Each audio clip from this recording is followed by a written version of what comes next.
Bismillahirrahmanirrahim. Alhamdulillahi wassalatu wassalamu ala Rasulillah wa ala alihi wa sahbihi wa sallama tasliman katsira. Wa asyhadu an la ilaha illallah wahdahu la syarika lah. Wa asyhadu anna Muhammadan abduhu wa rasuluhu ba'd. Baik teman-teman semuanya, alhamdulillah kita masih bisa melanjutkan dari kajian kita Aqidatul Tauhid yang kita masih melanjutkan dari pembahasan sebelumnya, bahwa konsekuensi dari tauhid rububiyah ketika kita sudah meyakini bahwa Allah yang mencipta, yang memberi rezeki, menghidupkan, mematikan, maka konsekuensinya, keharusannya adalah kita wajib memberikan ibadah hanya kepada Allah dengan segala jenis ibadah, dan haram, dilarang memberikan ibadah-ibadah tersebut kepada selain Allah. Ya. Wa qad ihtajja bi tafarrudihi bi rububiyyah ala istihqaqihi lil ibadah. Dan Allah telah berhujjah, berargumentasi akan keesaannya dalam tauhid rububiyah, akan keberhakannya dalam ibadah. Wa tauhidul uluhiyah huwa alladhi khalaqal khalqa min ajli. Ya, dan tauhid uluhiyah dialah Allah yang telah menciptakan manusia, menciptakan makhluk jin dan manusia karenanya, karena Allah ingin diibadahi. Allah Ta'ala berfirman di surah Dzariyat ayat 56, "Wa ma khalaqtul jinna wal ins illa liya'budun." Tidaklah aku ciptakan jin dan manusia kecuali agar mereka beribadah kepadaku.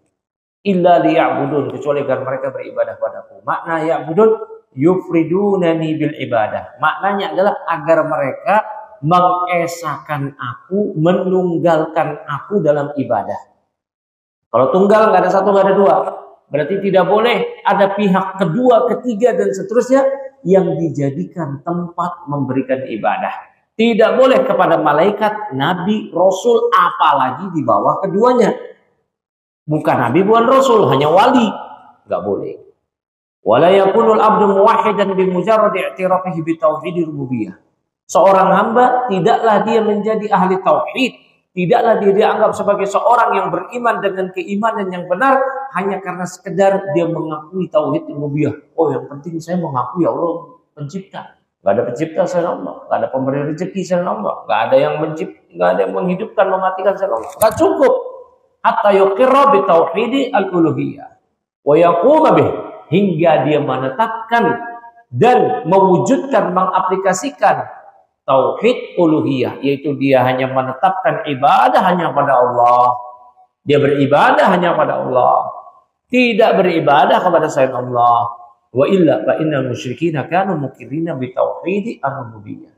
Karena kalau tidak demikian, musyrikin Quraisy di zaman Nabi atau sebelum di zaman Nabi juga sudah mengakui tauhid rububiyah. Mereka mengakui Allah yang mencipta, memberi rezeki, menghidupkan, mematikan, memberikan manfaat, memberikan mudarat, mengatur alam semesta. Walam yudkhilhum fil Islam. Namun hal tersebut tidak memasukkan mereka ke dalam Islam. Wa qatalahum Rasulullah SAW wa hum yuqirruna bi anna Allah huwal khaliqu ar-razzaq ar-raziqu. Mereka tetap diperangi oleh Rasulullah SAW dalam perang Badar, dalam perang Uhud. Ya, sebelumnya mereka dinyatakan kafir dengan Allah sebut, "Qul ya ayyuhal kafirun," katakanlah wahai Nabi kepada mereka, wahai orang kafir. Padahal mereka mengakui Allah yang mencipta, yang memberi rezeki, al-muhyi al-mumitu, yang menghidupkan, yang mematikan. Kama qala ta'ala, sebagaimana Allah Ta'ala berfirman di surah Zukhruf ayat ke-87, "Wala in sa'altahum man khalaqahum la yaquluna." Jika engkau tanya kepada mereka siapa yang menciptakan mereka, tentu mereka akan menjawab Allah. Juga Allah Ta'ala berfirman di surah Zukhruf ayat 9, "Wala in sa'altahum man khalaqas samawati wal ardh la yaquluna khalaqahunna al-aziz al-alim." Kalau engkau tanya kepada mereka siapa yang menciptakan langit-langit dan bumi, tentu mereka akan menjawab yang menciptakan langit dan bumi adalah Allah. Allah al-aziz al-alim. Ya. Qul may yarzuqukum, kemudian Allah Ta'ala berfirman di surah Yunus ayat 31, "Qul may yarzuqukum minas sama'i wal ardh." Katakanlah kepada mereka siapa yang memberikan rezeki kepada kalian dari langit dan dari bumi. "Amma yamlikul sam'a wal absar," siapa yang memiliki penglihatan dan pendengaran. Wa may yukhrijul mayta minal mayyit wa may yukhrijul hayya minal mayyit wa yukhrijul mayyita minal hayy. Siapa yang mengeluarkan yang hidup dari yang mati dan sebaliknya mengeluarkan yang mati dari yang hidup. Wa may yudabbirul amr, siapa yang mengatur alam semesta? Tentulah musyrikin akan menjawab, fasayaquluna Allah. Tentu mereka akan menjawab Allah. Hada katsirun fil Quran, hal seperti ini banyak sekali di Quran. Faman za'ama anna tauhidahu al-iqraru bi wujudillah. Maka siapa yang hanya mengklaim tauhid itu adalah mengikrarkan akan keberadaan Allah. Yang penting saya meyakini Allah ada. Awil ikrar bi anna Allah wal khaliq al-mutasarrif fil qaul, atau dia mengakui, menetapkan Allah lah sang pencipta. Allah lah sang pencipta, yang Allah dialah yang mengatur, punya kewenangan dalam alam semesta ini. Waqtasara ala hadan naw. Kemudian dia mencukupkan dengan demikian aja. Dengan salah satu bentuk tauhid ini aja. Lam yakun arifan bi haqiqati tauhid. Berarti dia belum kenal, belum tahu, belum ngerti hakikat tauhid. Alladzi da'at ilaihi ar-rusulu, yang dakwah para rasul itulah mengajak manusia kepada tauhid. Li'annahu waqafa 'indal malzum wa taraka al-lazim aw waqafa 'inda ad-dalil wa taraka al-madlula 'alaihi. Kenapa? Karena dia hanya berhenti pada dia berhenti ya indal malzum, pada apa yang dikonsekuensikan. Ya, wa taraka al-lazima, sementara dia meninggalkan konsekuensinya. Ya, awaqafa 'inda dalil, atau dia berhenti ya, dia berhenti ketika ada dalil, wa tarakal madlul alaih, dan meninggalkan ya petunjuk dari dalil tadi. Nah, wa min khasaisil uluhiyyati, dan di antara kekhususan uluhiyah tauhid ibadah adalah al-kamalu al-mutlaq min jami'il wujuh, kesempurnaan Allah yang sempurna dari segala aspek, alladzi la naqsa fihi biwajhin minal wujuh, yang tidak ada kekurangan sedikit pun pada sifat-sifat Allah dari aspek manapun. Wa dzalika yujibu an takuna al-ibadatu kulluha lahu wahdahu. Nah, yang demikian itu mengharuskan ibadah itu semua hanya diberikan pada Allah. Wa ta'zimu wal ijlal, mengagungkan Allah, memuliakan Allah, wal khasyatu wad du'a wa raja' wal inabah. Mesti takut, berdoa kepada Allah, berharap pada Allah, kembali pada Allah. Wa tawakkul wal istighosatu, bertawakal, istighosah kepada Allah. Wa ghayatul dzul, dengan puncak perendahan diri, ma ghayatil hubbi, dengan puncak kecintaan. Kullu dzalika yajibu aqlan wa syar'an wa fitratan, semua itu wajib berdasarkan akal, syariat, berdasarkan fitrah juga, ayyakuna lillahi wahdah, hanya diberikan pada Allah semata. Wa yamtani'u, dan tidak mungkin, mustahil, aqlan wa syar'an wa fitratan, baik secara akal, syariat maupun fitrah, ayyakuna li ghairi, bisa diberikan pada selain Allah. Orang kejawen gak mas? Orang kejawen itu kalau ditanya siapa yang menciptakan langit dan bumi, apa kata mereka? Allah. Sunda Wiwitan juga kalau ditanya siapa yang menciptakan langit dan bumi, Allah. Kalau kejawen mungkin gak mau sholat. Kalau yang Wiwitan mungkin mau sholat. Ada juga yang gak sholat. Tapi intinya mereka mengakui yang mencipta langit dan bumi adalah Allah. Tapi di kala waktu, di tempat lain, di waktu lain, di kesempatan lain, mereka memberikan ibadah kepada selain Allah, atau tidak mau beribadah kepada Allah kayak orang kejawen. Maka pengakuan akan keberadaan Allah yang mencipta, yang memberi rezeki, mengatur alam semesta, itu tidak berguna. Itu tidak berguna. Karena konsekuensi dari mengakui hal tersebut, kalau seorang hamba menyatakan, yang mencipta Allah, yang memberi rezeki Allah, yang menghidupkan, mematikan, mengatur alam semesta Allah, yang memberikan manfaat, mudarat Allah. Ya kalau begitu ibadah pada Allah. Ya, kok malah memberikan ibadah pada selain Allah? Malah memberikan ibadah pada jin-jin yang dikeramatkan. Ya. Kepada makam-makam leluhur. Ini kan aneh, ajaib. Nah, saya barakallahu fikum, kita ya masuk sekarang ke pembahasan berikutnya. Ya. Masih di tauhid uluhiyah. Al-faslul awal fi bayani makna tauhid al-uluhiyah wa annahu mawdu'u da'watir rusul. Ya. yaitu penjelasan makna tauhid uluhiyah, tauhid ibadah, dan dia adalah topik dakwah para rasul. Dakwah para rasul semua hanya ini. Berkisar ini, nggak ada yang keluar dari jalur ini.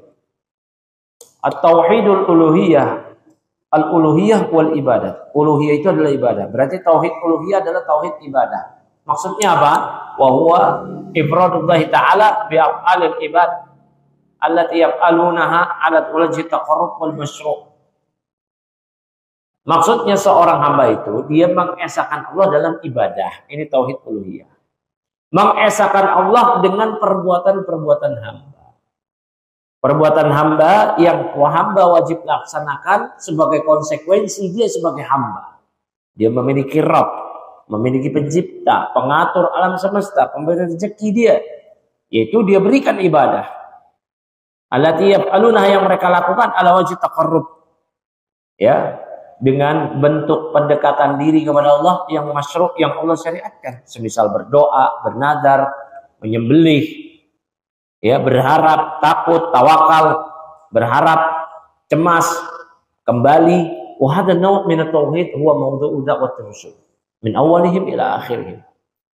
Ya, jenis ini adalah diantara inilah topik dakwah para rasul dari awal sampai akhir, dari Nabi Adam sampai Nabi Nuh. Nabi pertama itu Nabi Adam. Tapi kalau Rasul pertama Nuh.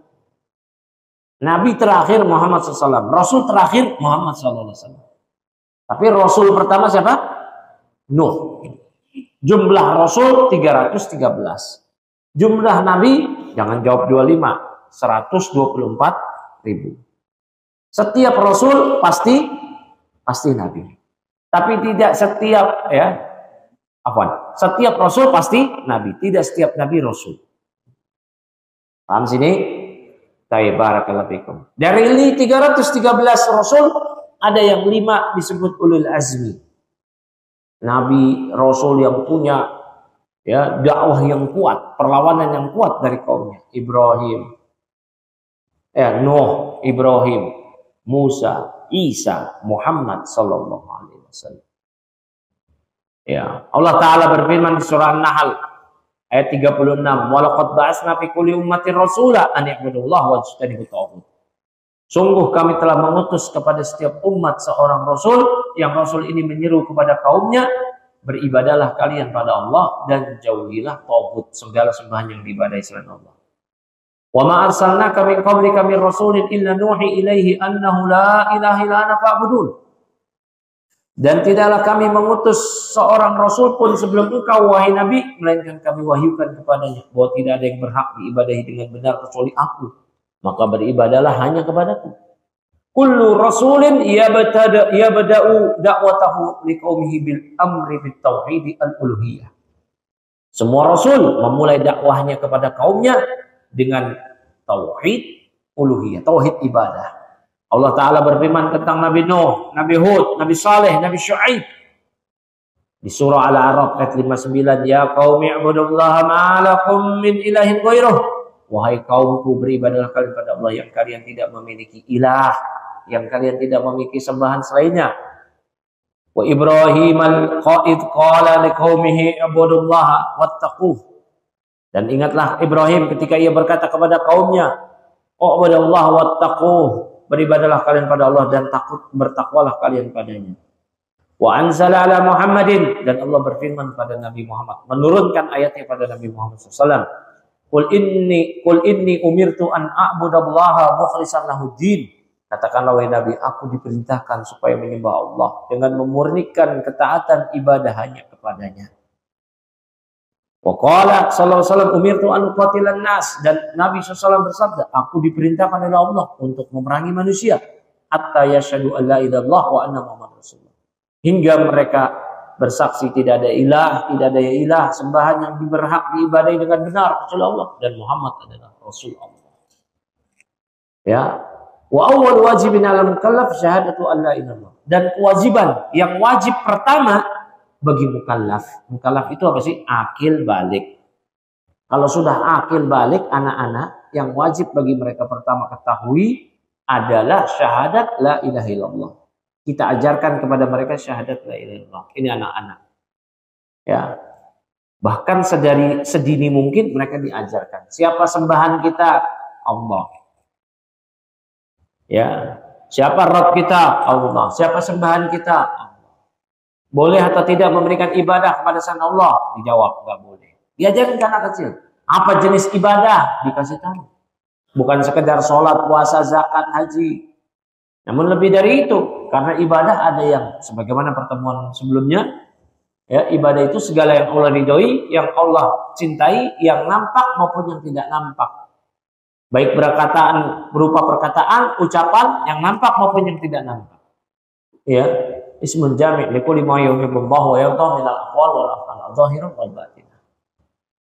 Ucapan hati kita, berharapnya kita, kalau kita berharap kepada Allah dengan suatu harapan yang tidak ada bisa mewujudkan harapan tersebut kecuali Allah, maka itulah ibadah. Sebaliknya kalau kita berharap kepada selain Allah dengan suatu harapan yang tidak ada yang bisa mewujudkan apa yang diharapkan kecuali Allah, kita berikan harapan tersebut pada selain Allah, itulah syirik. Ya. Seorang dia berharap dengan harapan-harapan yang tidak ada yang bisa mewujudkan kecuali Allah, selamat dari neraka, selamat dari kubur, masuk surga. Dia berikan harapan tersebut kepada makhluk, kepada Rasulullah, kepada malaikat, maka syirik. Ya, ini harapan. Takut juga demikian. Takut, seorang memberikan rasa takut kepada Allah dalam hal-hal tidak ada yang bisa mewujudkan dari apa yang dia takutkan kecuali Allah, itulah ibadah. Dia takut kepada api neraka, dia takutnya hanya pada Allah, itulah ibadah hati. Ya, dia takut kepada Allah dari malapetaka kehidupan dunia akhirat. Itulah tauhid ibadah hati. Namun, kalau dia takut kepada selain Allah dalam hal-hal yang tidak ada yang bisa mewujudkan kecuali Allah, itulah syirik.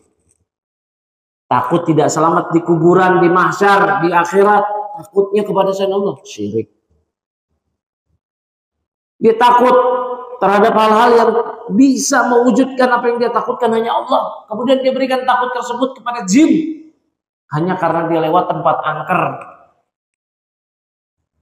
Nah, dia berikan lewat yang kata tempat angker. Dia kan nggak lihat di situ ada jin apa enggak, kecuali di situ ada begal, di situ ada macan tutul, ada anjing galak. Dia takut, itu bukan syirik, takut tabii. Ya, ini kan nggak lihat dia. Ngapain dia takut? Kemudian dia memberikan rasa takutnya kepada selain Allah. Apa takut aja itu udah ibadah hati. Apalagi dia dengan memberikan ibadah harta, ngasih duit lemparan koin 500 perak. Biar selamat. Biar selamat.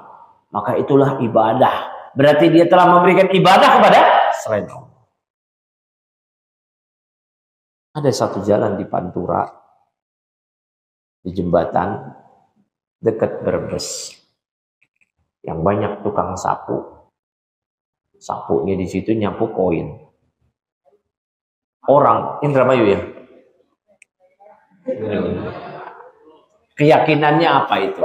Kenapa orang-orang mesti lempar koin di situ? Keyakinannya apa? Tolak bala. Ketika mereka melempar koin untuk tolak bala, itulah syirik akbar.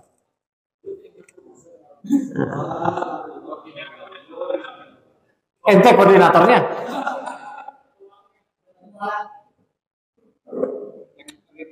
Nah, tuh paham dia, tolak bala katanya. Keyakinan soalnya bukan keyakinan dia. Dia cuma menghikayatkan, ya. Oh udah tobat. Berarti dulu mantan ya.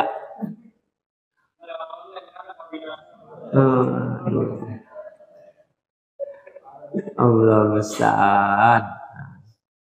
Nah itulah syirik. Paham sini ya? Tahu dari mana kita ada bala? Ya. Yo apa?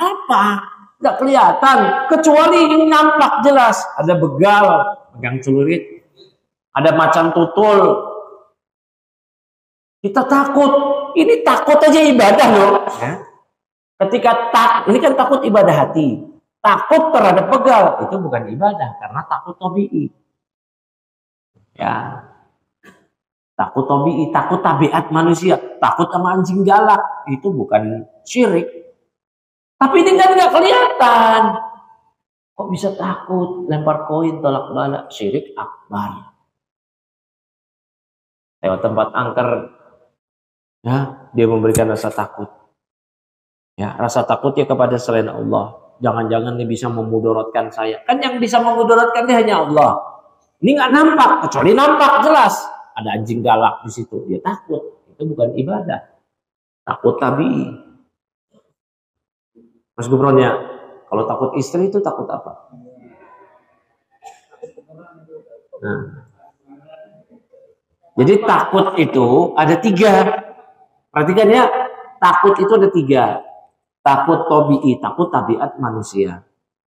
Takut sama anjing galak, takut sama begal, takut hewan buas. Itu ketika kita takut itu bukan syirik, enggak. Yang kedua, takut muharram. Gara-gara takut kepada selain Allah, kita jadi tidak melaksanakan apa yang Allah perintahkan atau melaksanakan apa yang Allah haramkan. Ya, nih misalkan nih seorang muslimah kerja. Kata bosnya, kamu kalau mau kerja sini, lepas kerudung kamu. Dia lepas. Akhirnya takut muharram. Ya, takutnya saja sudah haram, terus dia buka lagi jilbabnya. Haram lagi. Paham sini ya? Nah, ini takut muharram. Yang kedua nih. Jadi yang ketiga terakhir, khaufus sirri. Sirri. Ini yang dikenal dengan khauf syirik. Dengan takutnya dia kepada selain Allah, dia memberikan ibadah kepada selain Allah. Baik ibadah hati, ibadah lisan, maupun ibadah anggota badan. Lewat Indramayu, takut lewat jembatan, tertolak bala. Dia takut itu. Dia memberikan rasa takutnya di hati. Ini udah ibadah. Syirik akbar. Terus dia kasih duit gopek.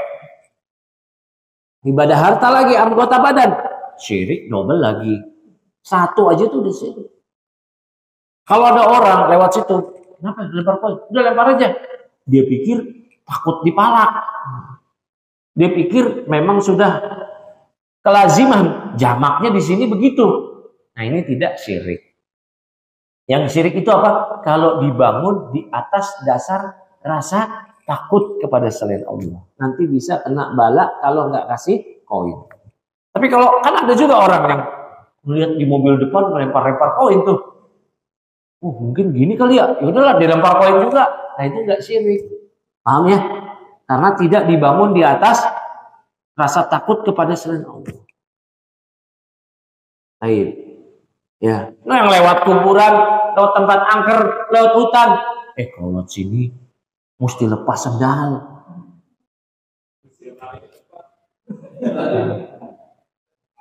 Mesti lepas sepatu. Kenapa? Udah, lewat itu aja. Nah, itu nggak boleh. Ya, itu nggak boleh. Ketika kan cuma lepas sendal doang. Kenapa dia lepas sendal? Karena ada pengagungan dan pengagungan kepada selain Allah syirik. Kan nggak kelihatan itu. Paham nggak? Nah, ini. Jadi pahami sini? Ya. Gak kelihatan. Beda ketika kita bertamu ke rumah orang lepas sendal. Ya memang lepas sendalnya bukan karena memberikan pengagungan kepada dia. Memang sudah lazimnya demikian. Orangnya ada di situ. Paham sini ya? Barakallahu fikum. Apalagi sampai menghinakan diri. Misi anak bagong mau lewat. Anak bagong. Bagong itu apa? Celeng, babi hutan. Dihinakan sama jin. Ya. Dihinakan sama jin. Nah. Itu ya. Hati-hati. Mungkin teman-teman yang shift malam pulang jam 1, jam 2. Lewat, dia takut. Takut kenapa? Sama begal. Itu bukan syirik, takut tabi'i. Tadi ya, saya tanya lagi, Mas Gufron, takut istri, takut yang mana? Takut muharram, takut tabi'i, apa takut syirik? Tapi iya, oh memang tabiatnya antum takut istri berarti ya.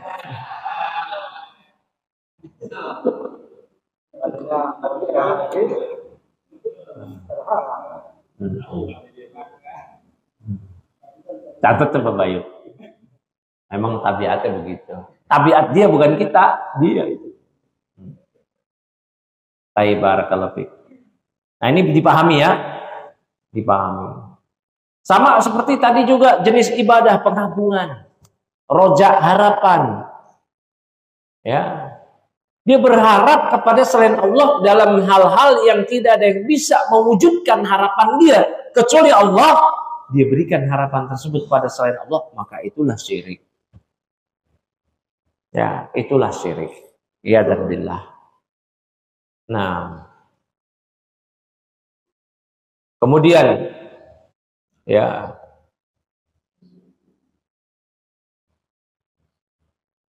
wa awwal wajibin ala mukallafi syahadatu alla ilallah wal amalu biha.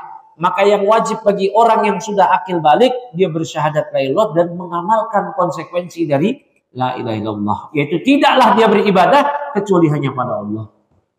Allah Ta'ala berfirman surah Muhammad ayat 19, fa'lam annahu la ilaha illallah wastaghfir lidzambik. Dan maka ketahuilah tidak ada ilah, tidak ada sembahan yang berhak diibadai dengan benar kecuali Allah, dan mohon ampunlah kepada Allah atas dosa-dosa. Wa awwalu ma yu'maru bihi man yuridu ad-dukhula fil Islam an-nutqu bi syahadatain. Dan kewajiban pertama bagi orang yang ingin masuk ke dalam Islam, dia mesti mengucapkan 2 kalimat syahadat. Ya, fatabayyana min hada, maka jelaslah dari sini anna tauhidal uluhiyati huwa maqsudu da'watir rasul. Maka tauhid uluhiyah, tauhid ibadah yang seorang hamba dimestikan, diharuskan mengesahkan Allah dalam ibadah dengan tidak beribadah pada selain Allah, itulah maksud tujuan dari dakwahnya para rasul. Ya, wasumya lidzalik li anna al-uluhiyata wasfullahi ta'ala ad-dalu alaihi ismuhu ta'ala. Allah dzul uluhiyah ay al-ma'bud. Ya. Baik, disebut tauhid ibadah dengan tauhid uluhiyah karena uluhiyah adalah sifat Allah yang ditujukan oleh namanya Allah, yaitu Allah. Maka Allah maknanya dzul uluhiyah. Ya, zat yang memiliki hak untuk disembah. Al-ma'bud yang diibadahi.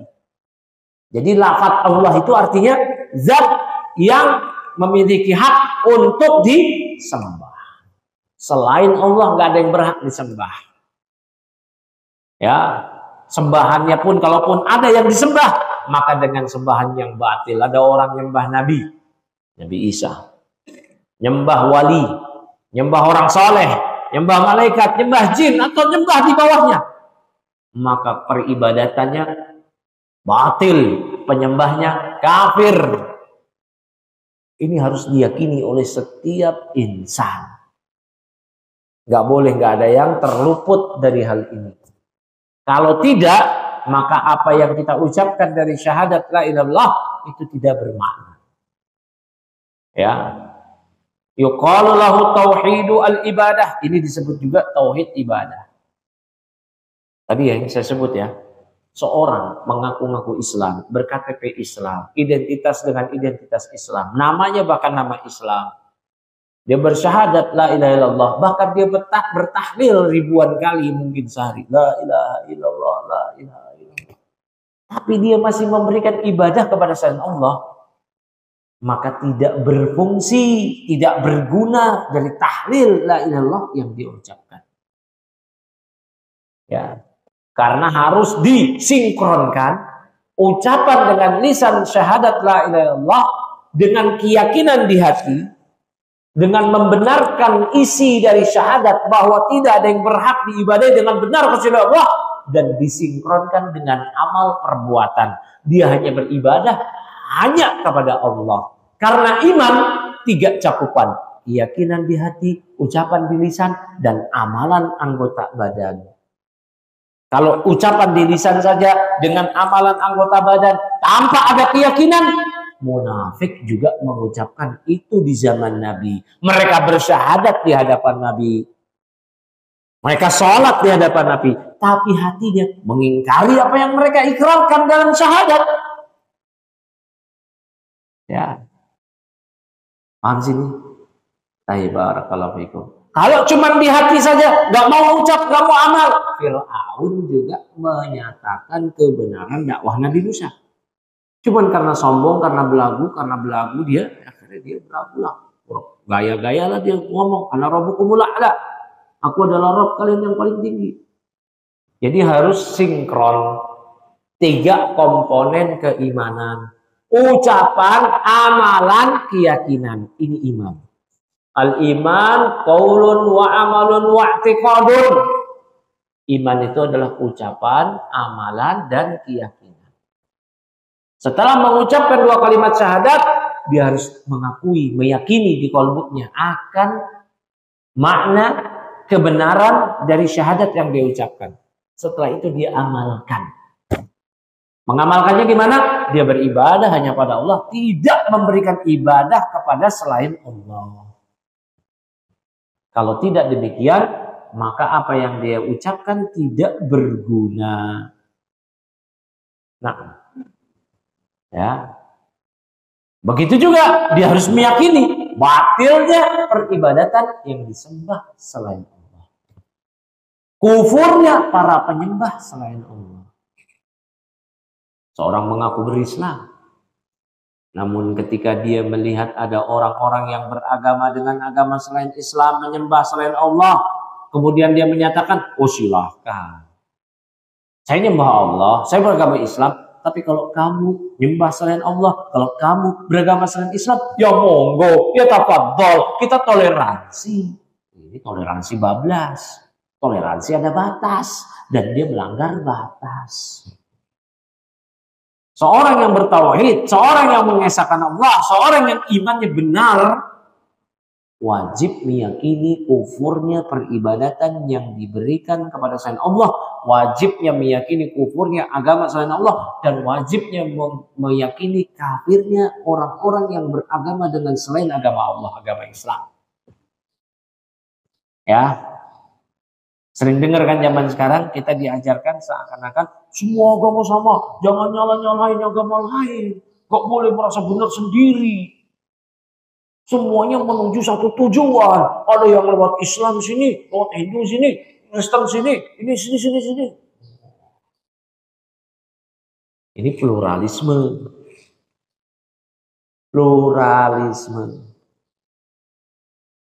Ini kekufuran nyata. Hati-hati. Iman kita udah lemah, amal kita cekak. Jangan dibuat hancur ini iman dengan ikut-ikutan kayak begitu. Maka setiap individu muslim wajib dia meyakini batilnya peribadatan yang diberikan pada selain Allah, batilnya agama selain Islam. Allah Ta'ala berfirman, wa may yabtaghi ghairal islami dinan fala yuqbala minhu wa huwa fil akhirati minal khasirin. Siapa yang mencari agama selain Islam tidak diterima agamanya, di akhirat dia menjadi orang yang merugi. Allah Ta'ala berfirman, inna dina indallahil Islam. Agama di sisi Allah hanyalah Islam. Allah Ta'ala berfirman, innal ladzina kafaru min ahlil kitab wal musyrikin binari jahannam khalidina fiha. Ulaika hum syarrul bariyah. Orang-orang kafir dari kalangan ahlul kitab Yahudi Nasrani, musyrikin, ya, mereka itu di neraka jahanam selamanya dan mereka adalah seburuk-buruk makhluk. Yakin gak dengan hal tersebut? Al-Quran berbicara akan hal ini. Yakin? Yakin. Berarti yakin selain orang yang beragama Islam kafir? Mesti yakin lah. Masa iya kita demi toleransi yang bablas kita nggak boleh ngakuin orang.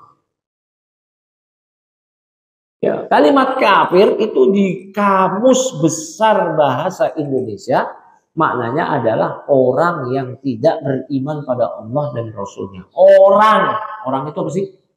Manusia. Ya.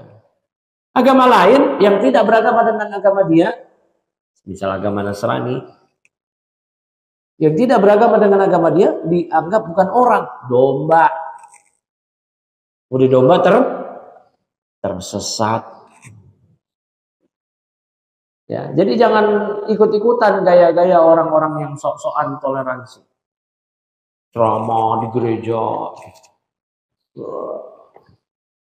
toleransi beragama, bla bla bla.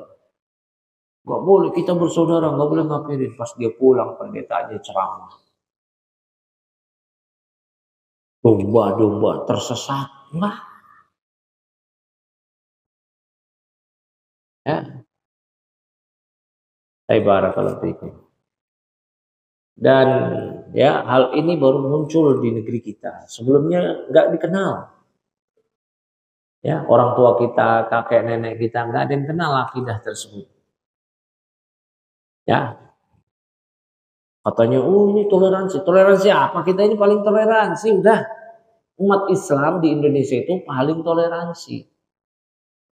Kita mayoritas, mereka minoritas. Tuh lihat kelakuan mereka kayak gitu. Kalau dibalik kita yang minoritas, aduh, coba kebayang nggak? Kita yang minoritas, mereka mayoritas, kebayang nggak? Realita, fakta sudah menunjukkan akan hal tersebut. Realita memang kenyataannya demikian. Fakta sudah terjadi. Di mana? Di mana-mana. Di Rohingya, kaum muslimin sedikit dibantai. Uyghur Cina, kaum muslimin sedikit dibantai. Di Kashmir di India, kaum muslimin sedikit dibantai.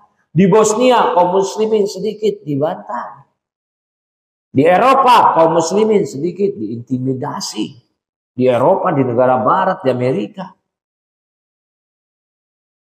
Ya, di Soviet, zaman Soviet dulu, kaum muslimin di Uzbekistan sedikit dibantai sama komunis. Bahkan tidak menunggu muslim menjadi minoritas. 50-50 saja. 50-50 saja kaum muslimin di Ambon, Maluku pernah mengalami peristiwa yang mengenaskan. Dibantai. Sehingga pecahlah konflik waktu itu dari tahun 99 sampai 2002. Ya, di Ambon dan Poso. Nah, barakallahu fikum.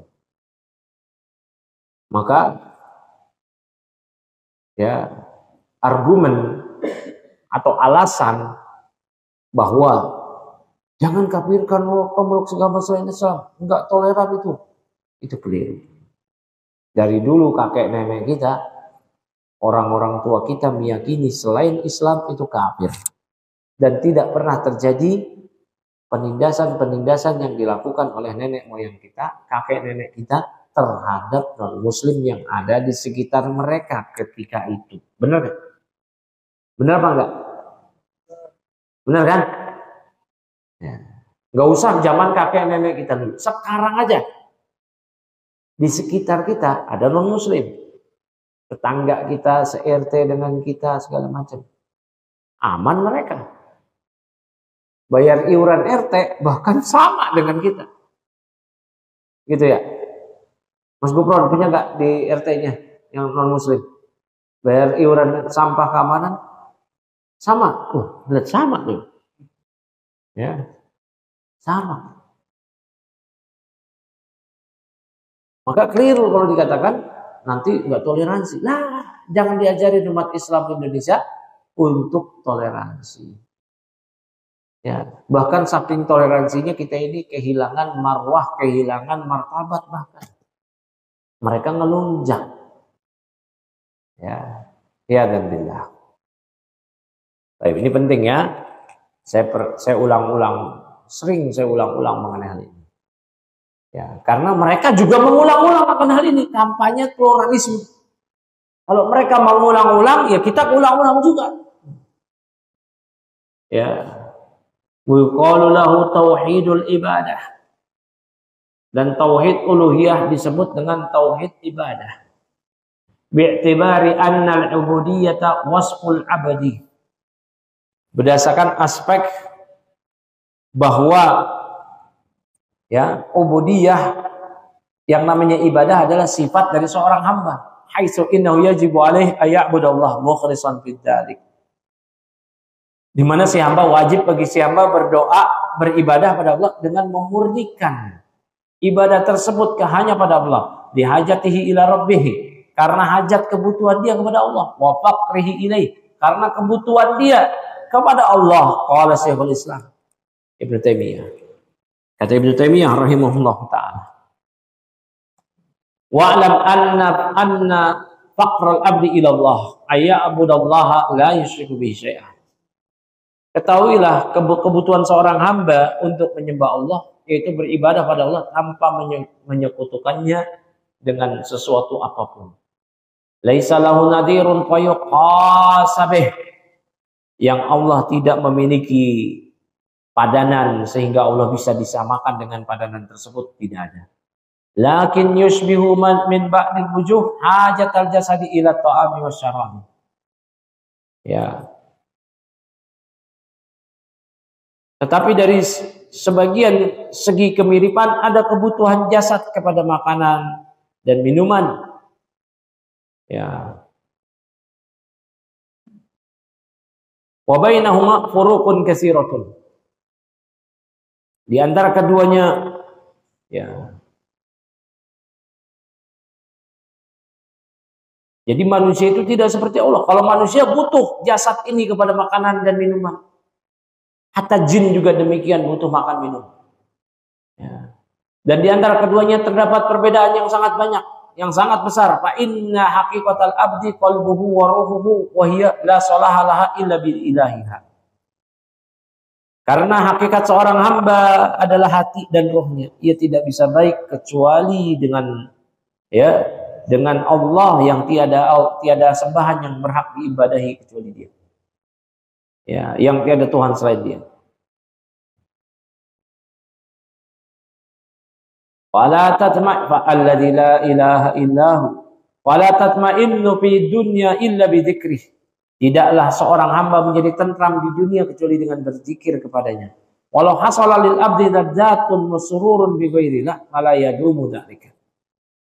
Seandainya seorang hamba mendapatkan kenikmatan dan kesenangan tanpa Allah, itu tidak akan berlangsung lama. Ya. Bal yantaqil min nau'in ila nau'in, bahkan akan beralih dari satu macam ke jenis yang lain. Min syakhsin ila syakhsin, dari satu orang ke orang yang lain. Wa amma ilahuhu, adapun sembahannya yaitu Allah, fala budda lahu minhu fi kulli hal. Ya. Maka selalu dibutuhkan oleh seorang hamba akan Rabb-nya di setiap waktu, wa kulli waqtin, setiap waktu, wa aina makana fa huwa ma'ah, dimanapun berada, karena Allah bersamanya dengan ma'iyah ammah. Ya. Wa kana hadha naw' min at-tauhid huwa mawdu'ati da'watir rusul. Maka jenis tauhid dari tauhid ibadah inilah topik dakwah para rasul, di annahu al-asasu alladhi tubna alaihi jami'ul amal. Karena dengan tauhid ibadah inilah seluruh amal dibangun di atasnya. Kalau ada orang beribadah kepada Allah tapi tidak di atas tauhid, tidak diterima ibadahnya. Seorang yang belum mengucap 2 kalimat syahadat, dia sholat, dia puasa, ikut-ikutan puasa, tidak diterima ibadahnya. Atau tauhidnya cacat, dia pernah melempar untuk tadi itu tolak balak pakai duit gopean dan belum bertobat, tidak diterima ibadahnya. Karena tidak ada pondasinya. Pondasinya sudah hancur dengan kesyirikan yang pernah dia lakukan. Ya. Wa biduni tahaqquqihi la tasihhu jami'ul amal. Tanpa perealisasian terhadap tauhid tidak sah seluruh amal. Fa innahu idza lam yatahaqqaq hasala didduh wa huwa syirk. Karena kalau tidak dia mewujudkan tauhid, yang terjadi justru lawan dari tauhid ada pada diri dia, yaitu kesyirikan. Seorang hamba kalau dia tidak bertauhid pasti dia musyrik. Nah gitu aja. Ya, Allah Ta'ala berfirman surah Nisa ayat 48, innallaha la yaghfiru ayyushraka bih. Allah tidak mengampuni dosa syirik. Wa qala Ta'ala, Allah Ta'ala juga berfirman surah Al-An'am ayat 88, walau asyraku lahabita anhum ma kanu ya'malun. Seandainya mereka berbuat syirik, tentu terhapuslah amal yang mereka kerjakan. Allah Ta'ala berfirman surah Zumar ayat 65, wala in asyrakta la yahbatanna amaluk wala takunanna minal khasirin. Seandainya engkau berbuat syirik, terhapus seluruh amalanmu dan kau menjadi orang yang merugi. Wali anna hadzal naw'a minat tauhid. Ya. Karena jenis ini adalah bagian dari tauhid ibadah, wa huwa awwalul huquq al-wajib 'alal abdi. Inilah hak pertama yang wajib ditunaikan oleh si hamba. Hak Allah pertama yang wajib ditunaikan oleh hamba. Kama qala ta'ala, sebagaimana Allah Ta'ala berfirman surah An-Nisa ayat 36. Wa'budullaha wa la tusyriku bihi syai'a wa bil walidaini ihsana. Beribadahlah kalian pada Allah, jangan kalian berbuat syirik, menyekutukan Allah dengan sesuatu apapun, dan berbaktilah pada orang tua. Baru disebutin hak-hak makhluk. Tapi disebutkan yang pertama hak Allah dulu. Allah Ta'ala berfirman surah Al-An'am ayat 151. Qul ta'alu atlu ma harrama rabbukum 'alaikum alla tusyriku bihi syai'a wa bil walidaini ihsana. Katakanlah, kemarilah kalian, aku akan bacakan pada kalian apa yang Allah haramkan pada kalian. Janganlah kalian menyekutukan Allah dengan sesuatu apapun, baru berbuat baik pada orang tua. Jadi sebelum kita menunaikan hak-hak makhluk, hak anak, hak istri, hak ayah, hak orang tua, hak tetangga, hak teman, hak hewan peliharaan, kita harus mewujudkan dulu hak Allah. Apa hak Allah? Kita beribadahnya pada Allah, tidak berbuat syirik. Sebagaimana sabda Nabi SAW kepada Mu'adz bin Jabal, Haqqullah 'alal ibad ayya'buduhu wa la yusyriku bihi syai'a. Hak Allah yang wajib ditunaikan oleh hamba, si hamba beribadah pada Allah, tidak menyekutukan Allah dengan sesuatu apapun. Baik, kita break sambil menunggu adzan. Ya. Subhanakallahumma bihamdik asyhadu an la ilaha illa anta astaghfiruka wa atubu ilaik. Assalamualaikum warahmatullahi wabarakatuh.